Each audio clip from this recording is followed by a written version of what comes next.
Bismillahirrahmanirrahim. Assalamualaikum warahmatullahi wabarakatuh. Jumpa lagi dengan Ibu Ida Juliana. Apa kabar kalian hari ini? Semoga semua dalam keadaan sehat dan tetap semangat. Hari ini kita memasuki tema 4, subtema 2, pembelajaran 2. Sebelum kita mulai pembelajaran hari ini, mari kita berdoa menurut agama dan kepercayaan masing-masing. Bismillahirrahmanirrahim. Kira-kira materi apa ya kita hari ini? Mari kita simak bersama-sama.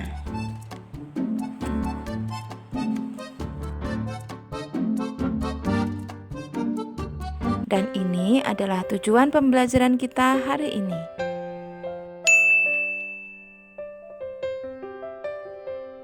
Pergi ke toko membeli gitar.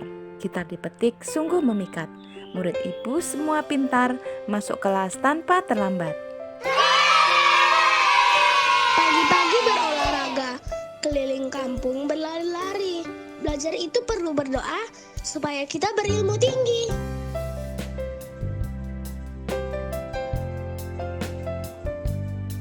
Wah, ternyata Beni pandai membalas pantun. Nah, sekarang kalian tahu apa pengertian pantun dan apa perbedaan pantun dan syair. Pantun adalah karya sastra lama berbentuk puisi. Pantun mengandung pesan.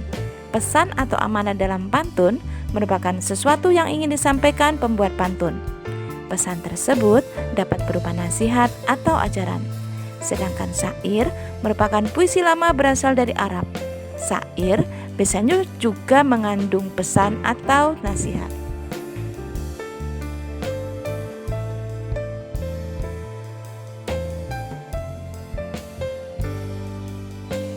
Pantun dan syair sama-sama berisi sebuah nasihat. Apa ciri-ciri pantun?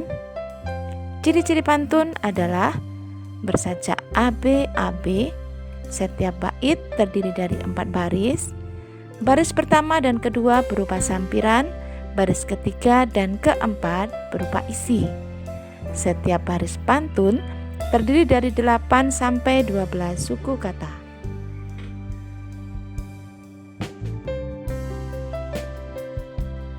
Berpantun memang menyenangkan, apalagi kalau badan kita sehat. Olahraga selalu berhubungan dengan kesehatan manusia. Misalnya, kesehatan organ peredaran darah manusia. Di subtema 1, kita telah mengenal alat peredaran darah manusia. Untuk mengingat kembali mengenai organ-organ peredaran manusia, mari kita belajar tentang organ peredaran darah manusia terdiri atas pembuluh darah dan jantung. Keduanya memiliki fungsi berbeda-beda. Namun, membahas kedua organ pembuluh darah itu saja tidaklah lengkap tanpa membahas tentang darah.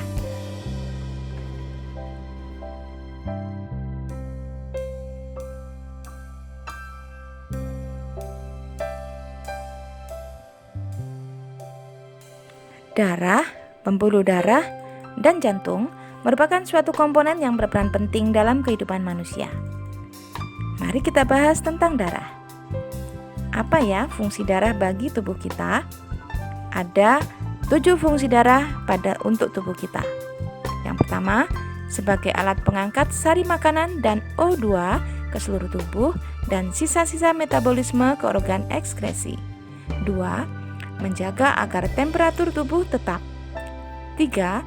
Mengedarkan air yang berfungsi untuk reaksi enzimatis atau untuk menjaga tekanan osmosis tubuh. 4. Mengedarkan getah bening. 5. Menghindarkan tubuh dari infeksi atau membentuk antibodi berupa sel darah putih dan sel darah pembeku. 6. Menjaga kestabilan suhu tubuh. 7. Mengatur keseimbangan asam basa atau Hb.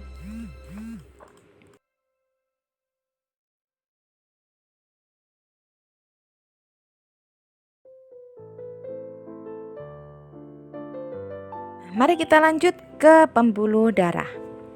Pada peredaran darah manusia terdapat 3 pembuluh darah, yaitu pembuluh darah arteri, vena, dan kapiler. Arteri berfungsi untuk mengalirkan darah keluar dari jantung. Vena untuk mengalirkan darah menuju jantung. dan pembuluh kapiler untuk menghubungkan ujung pembuluh nadi terkecil arteriola dan ujung pembuluh vena terkecil venula.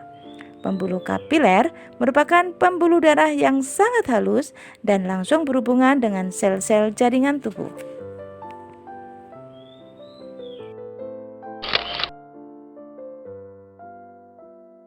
Nah, yang ketiga adalah jantung. Jantung manusia terletak di rongga dada dan di atas diafragma. Jantung terdiri atas beberapa bagian, yaitu perikardium atau pembungkus jantung, miokardium atau otot jantung, dan endokardium pembatas ruang jantung. Pada jantung terdapat arteri umbilikus yang menghubungkan aliran darah pada fetus yang menyerap oksigen dan sari makanan. Sedangkan foramen ovale merupakan lubang jantung pada fetus. Nah, perhatikan gambar di samping. Ini adalah jantung dan bagian-bagian jantung pada manusia.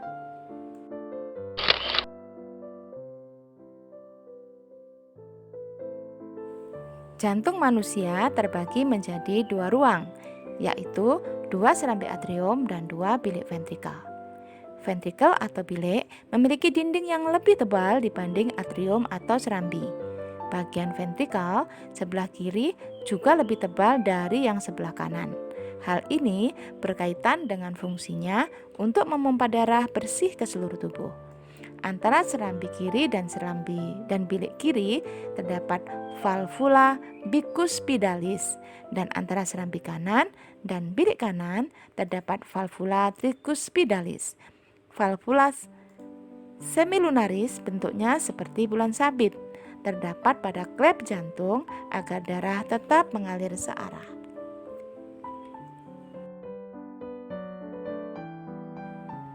Nah, sekarang kalian tahu kan bahwa organ peredaran darah sangat dibutuhkan oleh tubuh. Oleh karena itu, organ peredaran darah jangan sampai terkena gangguan. Kira-kira apa saja ya gangguan pada organ peredaran darah manusia? Gangguan pada organ peredaran darah manusia dapat terjadi karena non-keturunan dan keturunan. Gangguan pada organ peredaran darah non-keturunan dapat disebabkan oleh pola hidup dan makanan yang tidak sehat. Misalnya, terlalu sering mengonsumsi makanan berlemak tinggi dan makanan berkadar kolesterol tinggi.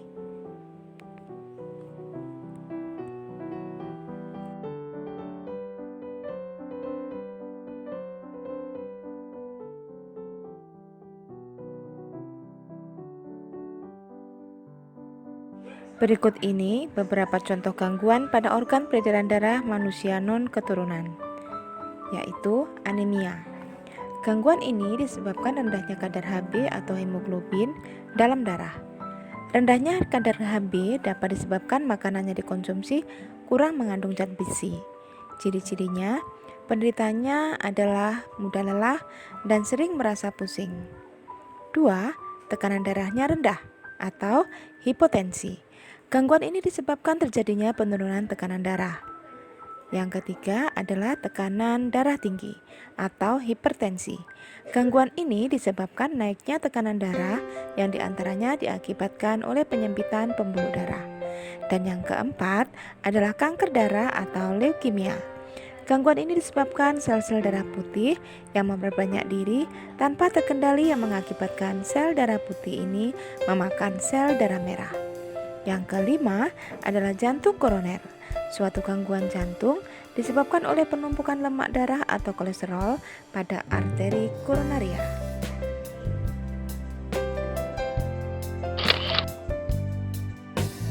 Dan selanjutnya, ini beberapa faktor gangguan peredaran darah karena faktor keturunan, di antaranya hemofilia. Gangguan ini disebabkan adanya kelainan yang menyebabkan darah sulit membeku jika terjadi luka. Seperti gambar di samping, itu adalah gambar penderita hemofilia. Yang kedua adalah talasemia. Pada gangguan ini bentuk sel darah merahnya tidak beraturan. Hal ini menyebabkan daya ikat sel darah merah terhadap oksigen dan karbon dioksida menjadi berkurang.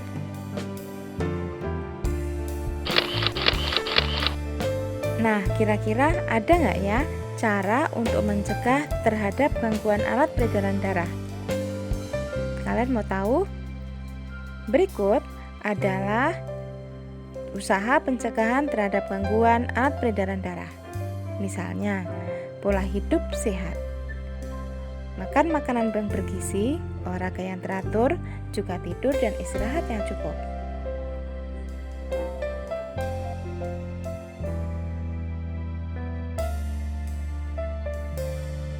Ternyata, melakukan pencegahan terhadap gangguan alat peredaran darah itu sangatlah penting. Mengapa? Karena banyak hal yang dapat dilakukan dengan tubuh yang sehat.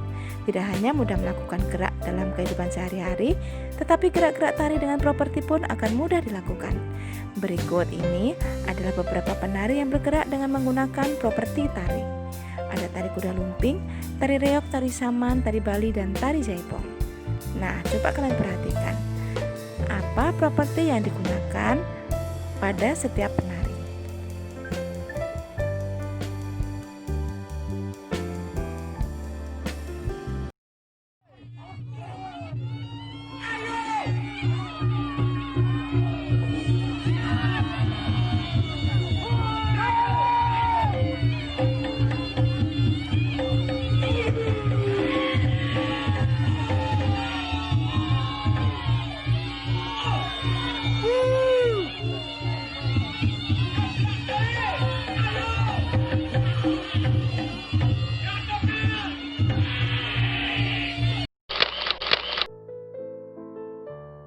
Sebenarnya, apa sih pengertian properti tari?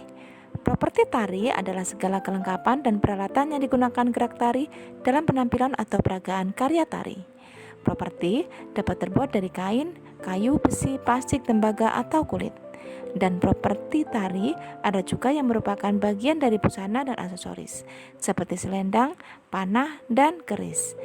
Gambar berikut ini adalah contoh properti tari.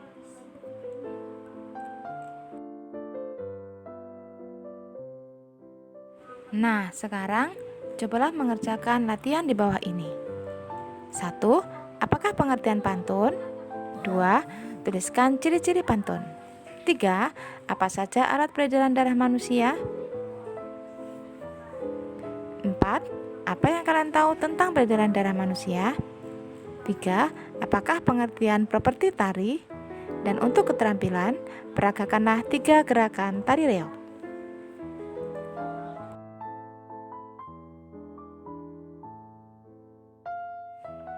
Nah, akhirnya kita bisa menyelesaikan pembelajaran hari ini. Hari ini kita sudah belajar tentang pengertian dan ciri-ciri pantun, sehingga kalian bisa mencobanya membuat pantun. Dan kita juga belajar organ peredaran darah pada manusia, gangguan dan cara mencegahnya. Dengan begitu, kalian tahu betapa pentingnya menjaga kesehatan. Kita juga belajar tentang mengamati gambar, mengidentifikasi berbagai karya tari daerah yang menggunakan properti tari. Bagaimana dengan pelajaran hari ini? Apakah kalian senang?